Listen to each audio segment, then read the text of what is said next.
A Tesla Model Y owner replaced his tires at 18,000 miles. His neighbor, same car, same year, is still on the originals at 45,000 miles. Same vehicle, same roads, completely different outcome. The difference wasn't luck. It wasn't the car. It was two things: the tires he chose and the habits he developed. I've been studying EV tire wear patterns for years, talked to owners, dug through repair records, and tracked what actually separates drivers who burn through rubber every 18 months from those who stretch the same set well past 50,000 miles. What I found surprised me.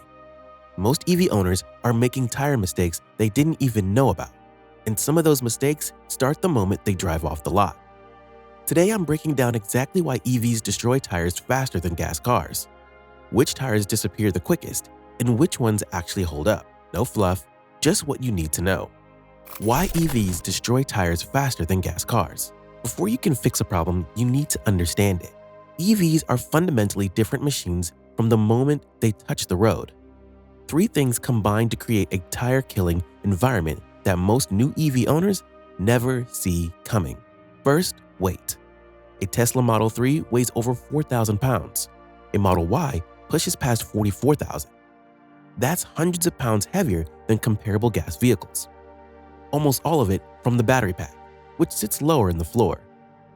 That weight doesn't disappear when you're cruising. It presses down on every tire, every mile, increasing friction and accelerating wear in ways a regular car simply doesn't. Second, instant torque. The same feature that makes EVs addictively fun to drive is quietly destroying your tires. When you tap the accelerator, an electric motor delivers full power immediately. No buildup, no gradual loading, just instant force through the rubber. That torque twists and stretches tire components hard, especially at low speeds and during parking maneuvers. Third, the driving pattern. Most EV drivers actually think they're being gentle because the ride is smooth and quiet.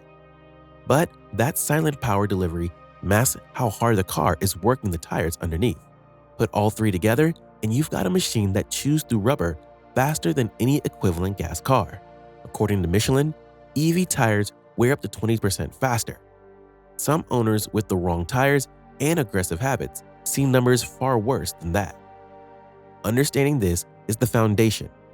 Now, let's talk about the specific tire choices that make it dramatically worse. The biggest tire mistake: using regular low-load tires. Here's where a lot of EV owners go wrong immediately after their first replacement. The original tires wore out, they seemed expensive, so they went online, found something cheaper, and figured a tire is a tire. It's not. Regular passenger tires have low road ratings. They're engineered for lighter vehicles with gradual power delivery. Put them on an EV, and the problems compound fast.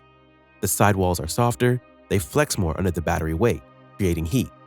The load rating is insufficient for what the car actually weighs, and they're simply not built to handle repeated instant torque events without breaking down faster.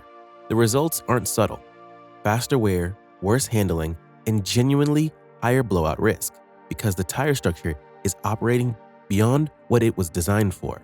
EV-specific tires, or high-low rated alternatives, have reinforced sidewalls, stronger internal construction, and compounds designed to handle the weight and torque.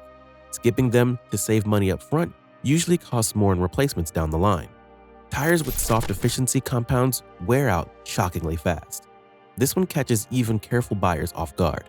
Some tires marketed to EV owners focus almost entirely on one thing: low rolling resistance. The logic makes sense on paper. Less rolling resistance means less energy wasted, which means more range per charge. But there's a trade-off that doesn't make it into the marketing. Low rolling resistance often requires softer rubber compounds. Softer compounds are more pliable, which reduces energy loss but also reduces durability. On a light gas car, an efficiency-focused tire might last just fine. On a heavy EV with instant torque, those same soft compounds disappear at an alarming rate. I've seen owners on heavy EVs burn through eco-focused tires in under 20,000 miles, some closer to 15,000. That's not a tire, that's a rental. Range is important. Nobody's arguing that. But if your efficiency tires need replacing every year and a half, you're not saving anything. You're spending more on tires than you would have lost in range with a more durable compound. Efficiency is one factor. It shouldn't be the only one. Cheap budget tires struggle with EV torque. Instant torque is exhilarating from the driver's seat. From the tire's perspective, it's a stress test happening dozens of times a day. Budget tires aren't engineered for this. They typically lack the reinforced internal structure that premium tires use to handle sudden, high-load events. When that torque hits the contact patch, every time you leave a stoplight, a budget tire responds by generating excess heat and losing tread faster than it was ever designed to. Add the weight factor, and the compounding effect is brutal. Heat builds faster, wear accelerates, traction degrades quicker. What might last 40,000 miles on a lighter gas car might give you 15,000 on a heavy EV. Consumer Reports found that Hankook tires rated best for EVs specifically because of how they handle torque stress and load rating. The difference in measured wear between properly engineered tires and budget alternatives was significant, not marginal. Budget tires have their place. An EV isn't it. The tires that actually last on EVs. Now the part that actually helps you. The tires that hold up longest on electric vehicles share a specific set of characteristics. Not all of them are the most expensive option. They just need to be properly engineered for the demands. Higher load rating is non-negotiable. You need a tire that can actually handle the weight of the car without flexing excessively. Look for the load index on the side wall and match it to your vehicle's requirements. Reinforced sidewalls matter for the same reason. Stiffer sidewalls reduce flex under load, which reduces heat buildup and extends tread life. This is where Hankook's round-even technology comes in. It creates a more uniform contact patch between tire and road, reducing uneven wear that cuts life short.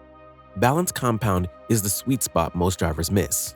Not ultra soft for max efficiency, not rock hard for max mileage. A compound that balances efficiency, grip, and durability. Hankook's Pro Durable compound in their Ion EV specific line achieves this with high concentration silica that holds up under EV loads. They back it with a 50,000-mile warranty. Strong wet traction design rounds it out. An EV's weight and torque make wet surfaces even more demanding. A tire that handles wet conditions well is one that's gripping properly rather than slipping, which also reduces wear. Michelin's Pilot Sport EV, Continental's EV-specific lines, and Hankook's Ion range consistently perform well across real-world testing. Not because they're the priciest options, because they're built for what an EV actually does to rubber. Why tire rotation matters more on EVs. Most gas car drivers know to rotate tires. Many do it. EV owners often follow the same schedule, and that's a problem. EVs don't wear tires evenly across all four corners. The pattern depends on the drivetrain. Front-wheel drive EVs, along with setups that run heavy, regenerative braking through the front wheels, chew through front tires faster. High-torque rear-wheel drive setups do the opposite, putting extra stress on the rears. If you're rotating on the standard gas car schedule of every 10,000 to 12,000 miles, you're already behind. By the time you get to rotation, one axle may already be significantly more worn than the other. Once that imbalance sets in, catching up becomes difficult, and you end up replacing a full set sooner than necessary. EV manufacturers typically recommend rotating every 5,000 to 75,000 miles. Cut your old rotation schedule roughly in half and commit to it. Ignoring this signal habit can reduce total tire life by 30 to 40% on its own. That's not a small thing. That's the difference between replacing tires at 25,000 miles versus 40,000 miles on the exact same set of rubber.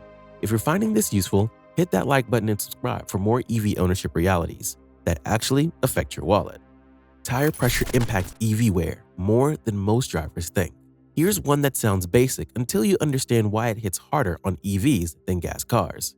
Low tire pressure increases rolling resistance. It causes uneven shoulder wear. It reduces range, and it overheats the tire from the inside out. On a gas car, running 3 psi low is annoying. On a heavy EV, it's a real problem. The extra weight pushing down on an underinflated tire causes the sidewall to flex more with every rotation. That flex generates heat. That heat degrades the compound faster and shortens tire life measurably. Range anxiety is common among EV owners. What most don't realize is that a set of underinflated tires is already working against them. killing both range and tire life at the same time. Check tire pressure monthly at a minimum. Check it whenever temperatures drop significantly because PSI drops with cold air. A few minutes with a gauge prevents real money from disappearing into the road. Driving style makes a big difference than tire brand. This is the part most people don't want to hear. You can buy the best EV-specific tires on the market: Hankook Ion, Michelin Pilot Sport EV, Continental, whatever the top recommendation is. And if you're driving aggressively, those premium tires will still wear out faster than a mid-range tire would on a smooth driver. Hard launches at every stoplight are the biggest culprit. Every time you floor it from zero, you're pushing maximum torque through the contact patch immediately. The rubber twists, heats, and loses material. Do this a few hundred times, and the cumulative damage is significant. Late braking, hard cornering, and aggressive acceleration all compound the problem. The extra weight of an EV amplifies every one of those inputs. The flip side is equally true. Smooth acceleration, gradual stops, and reasonable cornering speeds can nearly double tire life compared to aggressive driving on the same set. I've tracked owners with identical cars and nearly identical routes. The smooth driver consistently gets 35 to 45% more miles per set. This isn't about driving slowly. It's about smooth, deliberate inputs. You still get all the performance. Your tires just last dramatically longer. The truth? EV tires don't have to wear fast. Here's the bottom line after everything we've covered. EVs don't automatically destroy tires, but the wrong tires or wrong habits absolutely will. The owners who burn through rubber every 18 months are usually making multiple mistakes at once. Regular low-load tires that can't handle the weight, soft eco compounds that prioritize range over durability, no rotation schedule, chronic low pressure, and an aggressive right foot that treats every green light like a drag race. The owners who get 50,000 plus miles out of a set are doing the opposite: EV-specific or high-load rated tires with balanced compounds, rotation every 5,000 to 7,000 miles, tire pressure is checked monthly, and smooth, deliberate driving that lets the car do what it's designed to do, without punishing the rubber beneath it. The technology exists to make EV tires last. Manufacturers like Hankook are putting serious engineering, 58 patents, on their Ion line alone, specifically into solving the wear problem for electric vehicles. The 50,000-mile warranty backing it isn't a marketing claim. It's the result of actually solving the problem. Your tires are the only part of the EV that touches the road. Everything, performance, safety, range, handling, runs through them. Getting this right isn't a luxury. It's basic ownership. Drop in the comments which of these surprised you most, and subscribe if you want more EV ownership content that actually focuses on what costs you money and what saves it.